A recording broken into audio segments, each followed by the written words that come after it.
Everybody, welcome back, Dudes Who Bet Daily, April 28th, 2023. The first round of the draft is over, and Will Levis did not get picked. After all of the stuff that was out there, Will Levis, number one on Reddit. Will Levis, number two, according to the Houston War Room beat reporter yesterday, just ends up dropping out of the top 31.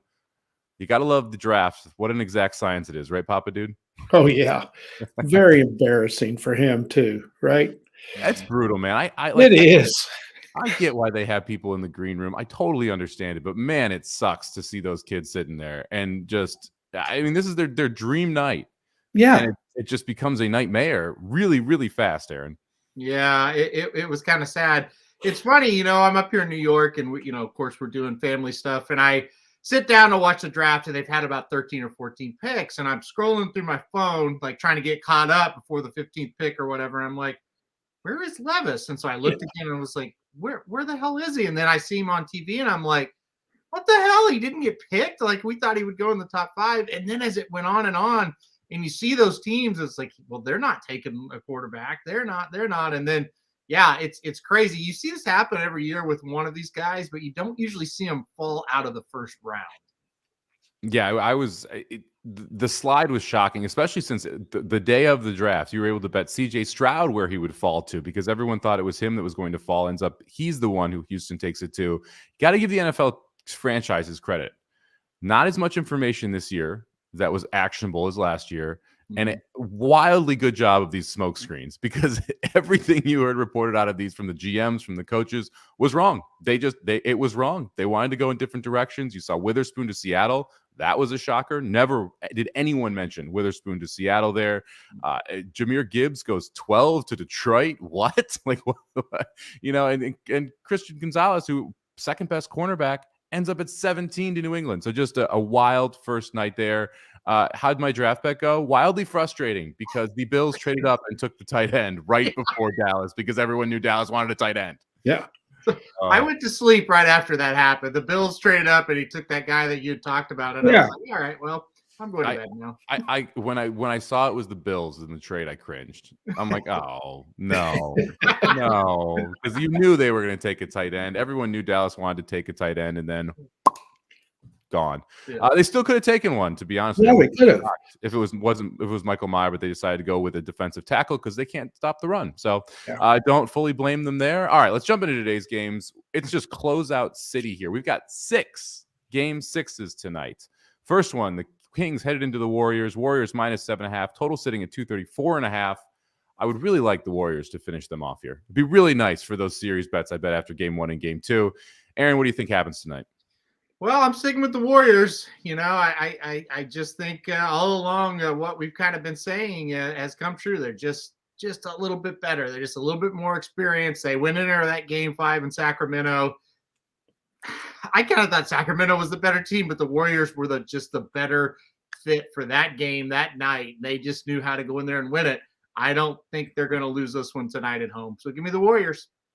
Yeah, I'm with you. This is the De'Aaron Fox's injury is unfortunate. I mean, that clearly switched this series quite a bit. He's not been nearly as efficient shooting the ball since, and he was the one that was really driving this Kings offense. I agree with you. I like the Warriors tonight. I considered laying the 7.5. I didn't. I think I'm going to lay the first half number or wait for in-game see if I can get a better number on the Warriors and then come back at them. I looked at the team total too. The Warriors team total over 121.5. But they've only gone over 3 of the 6 games. They haven't put up 130 yet in the series, so I decided to back off that as well. The pace of play supports that Warriors over, but the results haven't quite lined up with it, so I backed off it. Papa Dude, what are you going to do here? I'm with you guys. I think the Warriors win. That injury, not only is he not shooting the ball well, he turned the ball over 6 times the other night too. I thought the Kings played pretty well. I thought the Warriors superstars stepped up, and I got to give a shout out to my man that I cannot stand. Draymond Green was fabulous in that game. He was.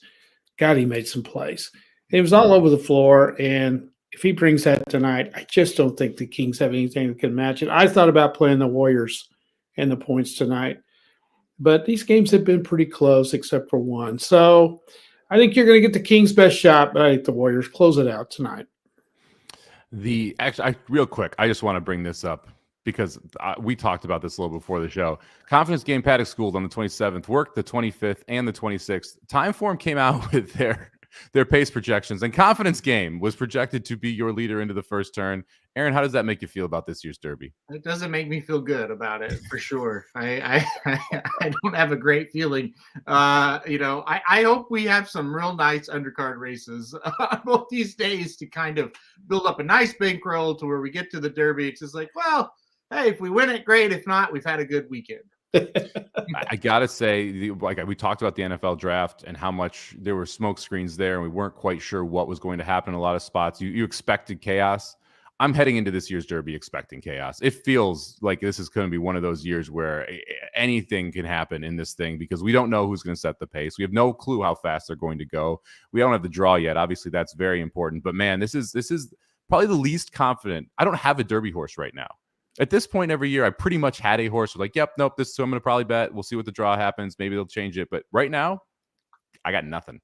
So it's crazy. I got to echo that. When we're going to be live for the draw Monday, it's one of our favorite shows that we do, and we're gonna be there live. Like I said, we're not going to be there live, but we are going to be live during it. And I'm going into that show, Somich, having no clue who I'm putting down on that paper eventually as the top pick. Not a clue.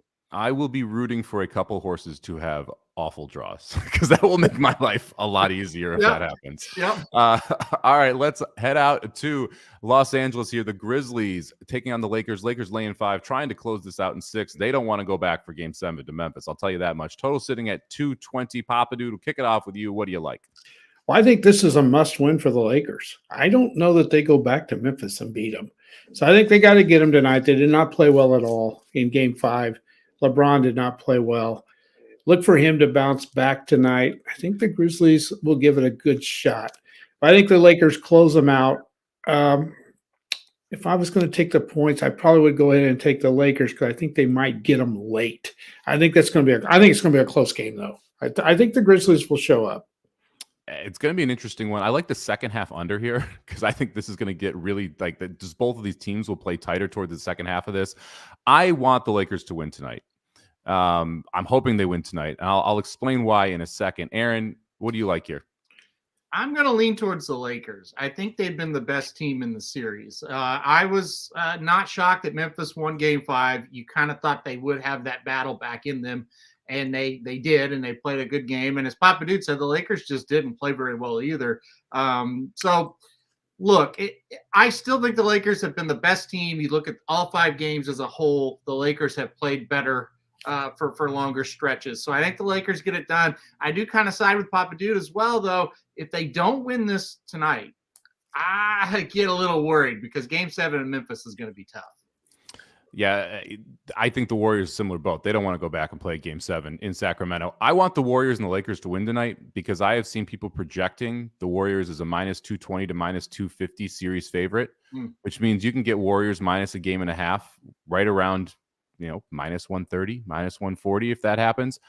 The Warriors will destroy the Lakers. That is a awful matchup for the Lakers just from a speed perspective. They're going to run circles around the Lakers if those two teams play each other. And guess what? The Warriors have home court in the series as well. So I love me some Warriors in 5, Warriors in 6 if we can get that matchup. That's going to be what I'm going to be looking for as soon as these 2 games end to try and get in front of that number because I think that I'm not the only one who likes the Warriors quite a bit there. And I think that number will move pretty quickly. Yep, I agree. Yep, me too. All right, let's head over to the ice. We had our first handshake line yesterday. The Las Vegas Golden Knights, the only team that has advanced so far. 15 teams still left in the NHL playoffs. 4 possible handshakes tonight, only one of them at home. We'll get to that game in a second here, but let's start out with the Hurricanes taking on the Islanders. Islanders -115, total sitting at 5.5. Aaron, are my Isles going to get this to Game 7, baby? Let's go. Let's go. I don't think so. No, listen, though. Hey, I was shocked they won Game 5. Shocked. I thought Carolina, going up 3-1, coming back home, really tough place to go win. We've talked about that forever. I thought, this series is over. Islanders came out and did what you thought they were going to do in Game 4, which was just kind of dominate the play for the most part. And I wouldn't say soundly defeated them, but you felt the whole game they were going to win. I mean, it wasn't really in doubt, in my opinion, too much, just for as much as a playoff hockey game can be, right? listen, I still think the Hurricanes win tonight, but it's a true 50-50 contest. Give me those Islanders, baby. We're taking this to 7. We'll see what happens in game 7. I'm not overly confident they win the series, but I got a plus 500, which I'm loving right now. Hey, we're live with a shot here.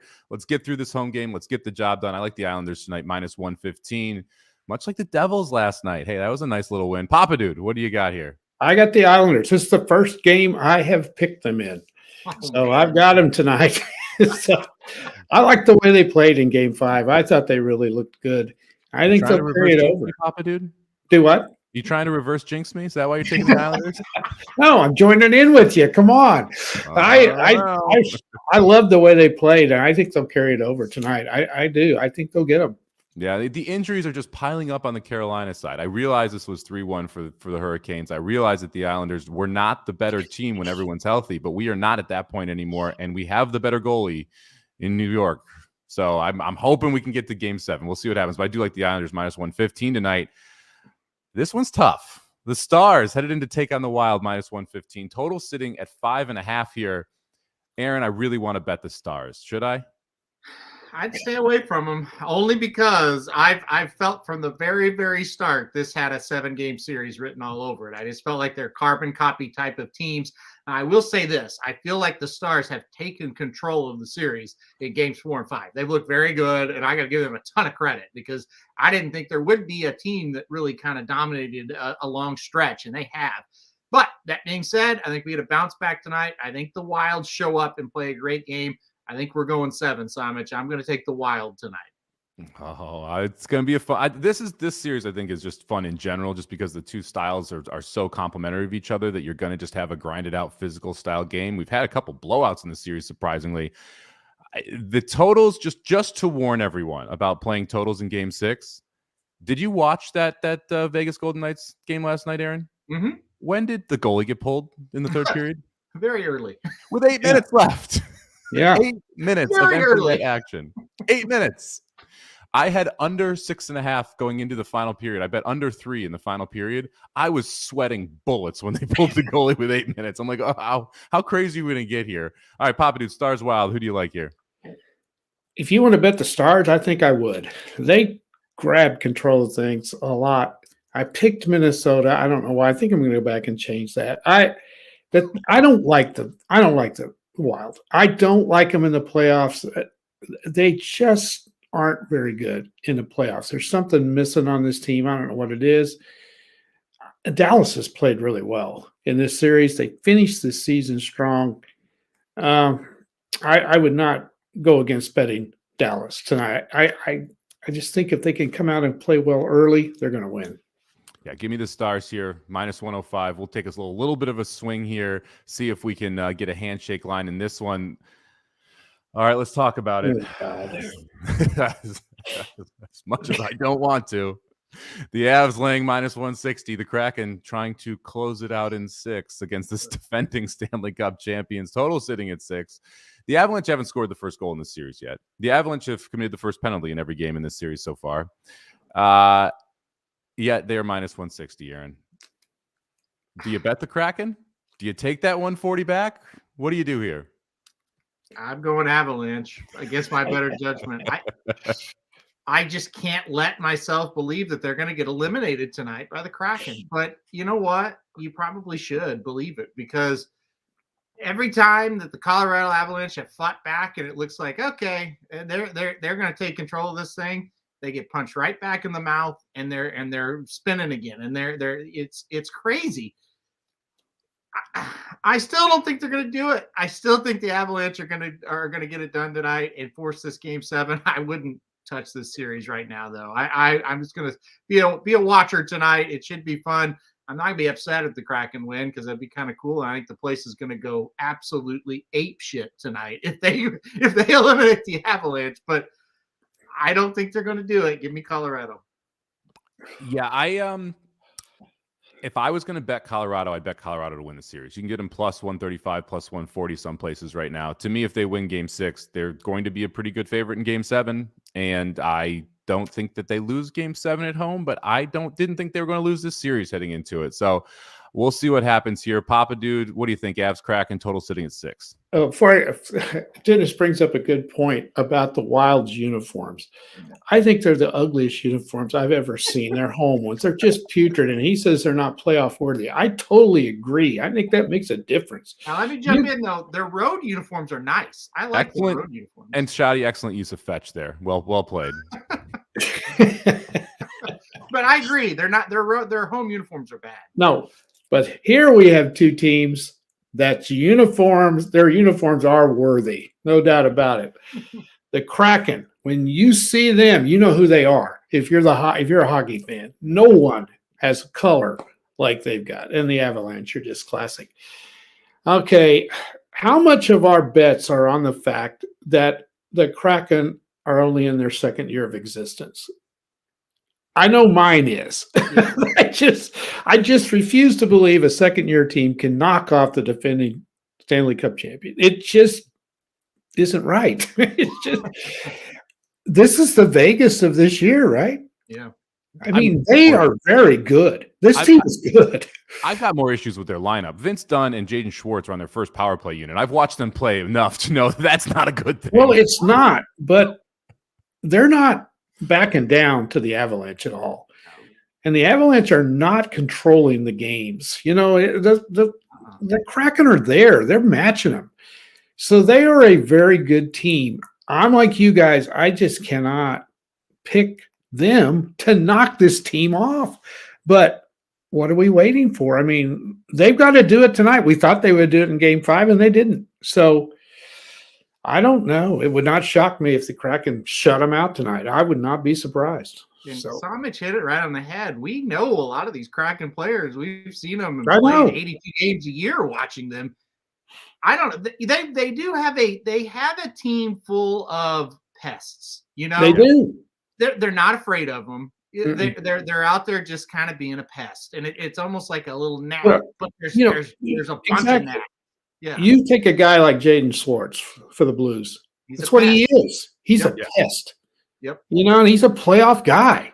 Yep. He scores that goal where you're like, Jesus, Jaden Schwartz scored that goal. Unbelievable, you know? Yeah. So, and their goalie has been fantastic too. Oh, that's the other story. Grubauer's outplayed Grigorov in net. And that's something that I don't think any of us were expecting coming into the series. We'll have to do it one more time. All right. The Bruins are also taking on the Panthers. They should get the job done at home. 4 Game 6s here in the NHL, 2 Game 6s in the NBA. Of these 6 Game 6s, how many series are over after the end of the night? Half of them. So you're going 3 of 6. So you only think one of the games in the NHL. So you just think it's just the Bruins that close it out then, I'm guessing. Yeah. Papa Dude? I think both of the NBA games. So that's 2. I think they'll close it out. Yeah. I think the Bruins. And there's a strong possibility the Stars. I'm not too sure on the Islanders and the Kraken. So I'll go 3.5. I'll take the over on 3.5. I think 4 of these 6 are over tonight. We'll see a lot of handshakes tonight if that goes down. All right, let's head over to the race of the day. Keeneland, race number 10, closing day at Keeneland. It's a little bit of a mess over there. As of now, this race is on the turf. They took off the second race, which is a 4.5 or 5 furlong turf sprint for 2-year-olds, but they're keeping the other 3 to try and keep the turf pick 3 alive. The 7th race, tough one, Aaron. We have a Chad Brown horse, shockingly, as your favorite. The 3-horse Turf King won a maiden special weight on synthetic down at Gulfstream. Now headed here to the turf at Keeneland. You can go with the favorite. You're going somewhere else. Turf King is going to win this race. Give me Turf King. Listen, first race on synthetic at Gulfstream. We've talked about this. Chad Brown will debut some horses on that synthetic surface because they're turf courses down at Gulfstream. Ran really well. Now we're getting second race of the career here. Chad Brown's a Turf King, man. He's got a horse named Turf King. Give me Chad. I'm going to go number 3, Turf King on top. Don't hate Turf King, but I think this is a place where you can shop a little bit for a price, and I'm going to do that with the number 7, Dunedin here. Kelsey Danner, Luis Saez, second off the layoff for this 3-year-old son of Munnings. That first race back, the Cutler Bay, I thought this horse was kind of up against it a little with the way that the pace set up. They came home pretty quickly after going slow. That first half mile essentially went 49, basically 48-4 the first half mile, came home in 1:30-1, went sub 6 seconds for each of those 16th of miles after that half mile. I think you're going to see a better effort here. I think if we can return back to some of the races or improve off the races we saw at 2 from Dunedin, I think that you're going to see a nice shot at getting it done here. And the speed is all the way to the outside as well. So all the speed is going to be able to cross over on Dundon. I think he ends up sitting a very good trip right behind the leaders. Right now, you just either have to be on the lead or close to it on Keeneland's turf course, and I think that's what the 7 Dundon is going to do. So give me the 7 at 5-1. Oh, by the way, Luis Saez, it's his world. We're all just living in it on this turf course right now. Papa Dude, who you got? Doggone it. I thought I had another one, and you picked it. Because I did mention Miss Riddler yesterday, and she came through. I like the 7 all as well. Aaron can probably tell you exactly why. The way I bet. What is it, Aaron? What's the difference between him and Turf King? Well, you established. He's ran more races. You've seen more. He's been in stakes races, all that Plenty stuff. of experience. That's right. Going up against one that's won one time. And you're getting 5-1. I don't know if you'll get 5-1. The last 2 races have been stakes races. Finished 5th in a grade 3 futurity at Aqueduct, but only lost by half a length. So that was a real close one. 3rd in 100K stakes last time out. I like that. So I'm going to go with the experience over Chad Brown with a horse that's only ran once. So I'm going to go 7-3, and I kind of like the 11 Wico as well, a Wesley Ward horse. So I'm going to go 7-3-11. I looked at the 6 as well, Rob, for a long time. 6 horse was one of those that debuted on the turf, went over to dirt, ran quite a bit on dirt, and now getting back to turf. I think the 6 Laver is live here, 12-1 as well. Aaron, did you look at this one at all? You know, if the 6 Laver wins, I'm not betting Keeneland again until the fall. Which is a great way to close the meet out because you don't get to bet it until the fall. But well said. I like how you tried to pull that one off. We actually have 2 best bets today from Keeneland, but we'll start out with the Papa Dude parlay since this is what he's been doing for like 2 weeks. What you got, Papa Dude? Well, I couldn't find anything today. So I went with chalk, and I got plus money, So to me, these are the 2 logical wins tonight, right? Which means nothing when you're doing parlays, as we've found out. By the way, I'm never picking the Maple Leafs ever again in the first round. Never, ever. And there's no reason to ever worry about picking them in the second round because they're never going to get there. Is that going 7, Papa Dude? Definitely. And they're going to lose. I'm telling you. Think about this. I mean, Tampa blew 2 games, right? Just totally blew them. Had to be deflated, especially losing that game 4. Get back on a plane, go to Toronto. Toronto is chomping at the bits to end it, and Tampa Bay controls the game. They dominated it. They dominated the game. They just controlled it. Yeah. There's no reason to think they're not going to win. It's just because, like we said a million times, if it comes down to a game 7 in Toronto, the pressure that's going to be on the Maple Leafs is going to be unbelievable. Well, let's not forget, Tampa controlled game 3 and game 4 too. That's what I'm saying. Exactly. 3 straight now that they have been in complete control. Well, they really controlled one. They won one in Toronto. So, Well, Doc and I were texting. We're like, hey, bottom line is they're lucky it's 3-2 because it could be 3-2 the other way or it could be over. It should be over. Handshakes last night. It should have been last night. I mean, well, first of all, we'll get to my bet in just a second. Tampa's not who you want to play when you're trying to get out of the first round. Yeah. They're just too savvy. They're too playoff tested. And when you got to beat a goalie like Vasilevsky, I mean, that's not easy. So, and then you're choking and you're pissing down your legs. You haven't got a chance. So, anyway, I'm going Warriors. I think they're going to end it tonight. And surely to goodness, Boston's going to beat Florida. That's the one I'm really worried about. Florida is playing extremely well in that series. So we're getting plus money on a parlay that should come in. So let's hopefully get this one home tonight. All right, I'll go to my best bet here. I'm going to head to Keeneland race number 9. I know Michael here in the chat trying to get a little race 8 double 4 into the 1. That's I can't think of her name. Worley Worley got it. Goddess. Whoop, is going to be your 4-horse here in the 8th race. I like the one a la carte here in the 9th race, but going to be too short of a price to play as a best bet. So I'm going to go to my good old ice cold exacta. I think a la carte goes gate to wire. I don't see any other speed in there that's going to really be able to press a la carte. This is a 5-year-old Mott horse that they've talked a ton about and supposedly really like. So I like this spot here at 7 furlongs for a la carte.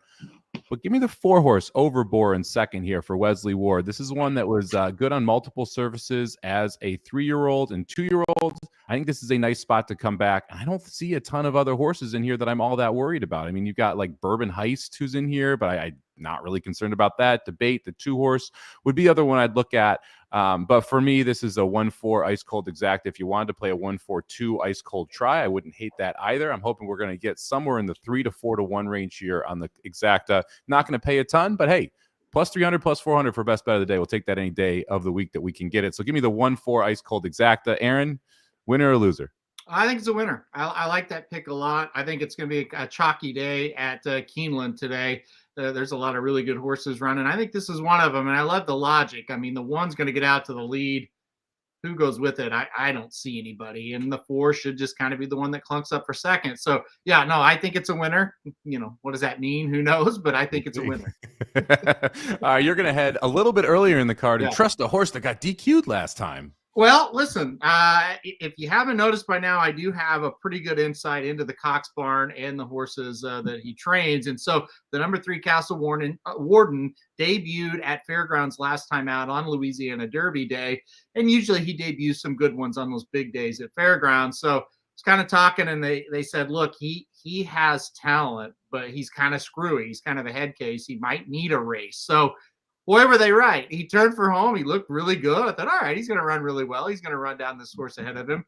He's going left. He's going right. I mean, it wasn't good. He gets DQ'd. Now, this time, though, I think that it's really going to help. He saved a race here. He's got that second start now coming. He has really been working fantastic since that effort. And so most times I don't worry about workouts, but you look at it and go, okay, they told me he needed a race, right? So now he pops out of that race that he needed, and he's working out much better than he has before. Well, that's a pretty good sign. So I think he's going to run well here. I think he gets to the front. I think they ride him out of the gate hard, get him to the front. I think he goes gate to wire. So give me the number 3 Castle Warden. Hopefully he's kind of got it figured out. The scratch of the 10 I thought was really beneficial for the 3 as well. That was the other horse that had started before that I thought was a real big concern. This is a group of friends for him. There are no world beaters in this race except for possibly Castle Warden in here. So I agree with you. I think the 3 is a pretty good single here. Did you look at the 4 and the 8 at all? The 2 first-time starters? Yeah, and so I think that's the horses that are going to beat you here as the first-time starters. The horses that have run, you're right, especially once the 10 scratch, it's like, yeah, I don't have a lot of interest in him. I think even if he is a little goofy and he hasn't figured it out, he still could probably beat those horses. But yeah, the first-time starters, I like the Kohlberg horse, the 4 horse a little bit here. I agree with you there. The 8 Gent Road was another one. I put that horse in 4th. Lobo, pretty good with first-time starters. So I get it. If you want to try to beat the 3, that would be my recommendation. Go with the first-time starters. Go with the unknowns, as you like to call them sometimes, Somich. It's like, well, we know what Castle Warden is. Maybe you're thinking, well, maybe he's just kind of screwed and he didn't run that great last time out. I'll take a shot with one of these first-time starters. Go for it. But for me, from what I've heard, I think the 3 is going to run pretty well today. Yeah, I think Castle Warden does definitely your most likely winner. If you want to take a shot, I think you do it with one of the first-time starters or possibly the 5. But it should be a fun card. Could be very chalky late at Keeneland. Just a warning to everybody, because if Castle Warden wins, Worley Goddess wins, and a la carte wins, the sequences will not be paying too much unless you have them a lot of time. So just keep your eye out for the chalk watch there at Keeneland here on closing day. Pick 6 carryover, so make sure you check that out, and make sure you check back on the weather as well. Like I said, right now race 2 off the turf, 5, I think it's 6, 7, 6, 8, and 9 all still on the turf. I assume Worley Goddess's race will stay on the turf. We'll see about the other 2 if we get some more rain. All right, let's head to the best bets of the day before wrapping this puppy up. We got Aaron Keeneland, race number 7, the 3 horse, 5 to 2. I'm going to take an exacta in the 9th race, 1-4 cold. I do like the 1-4-2 try too, if you want to spread that a little bit more. And Papa Dude taking the Warriors and the Bruins plus 102. Been a Terrible week. 1-5 so far. We got to pick that up. Down 180 for the year. Every time we get up, we drop down, and then we get back up, and then we drop back down. Welcome to the sports betting world. Hopefully, we can turn it around. Thank you very much for joining us, everybody. We'll be back same time, same place tomorrow, and get ready to be bombarded with Kentucky Derby coverage. We are only 3 days away from the draw. We will be live for that on Monday, so make sure you check it out. Make sure you subscribe so you know anytime that we go live. Good luck today with all your bets.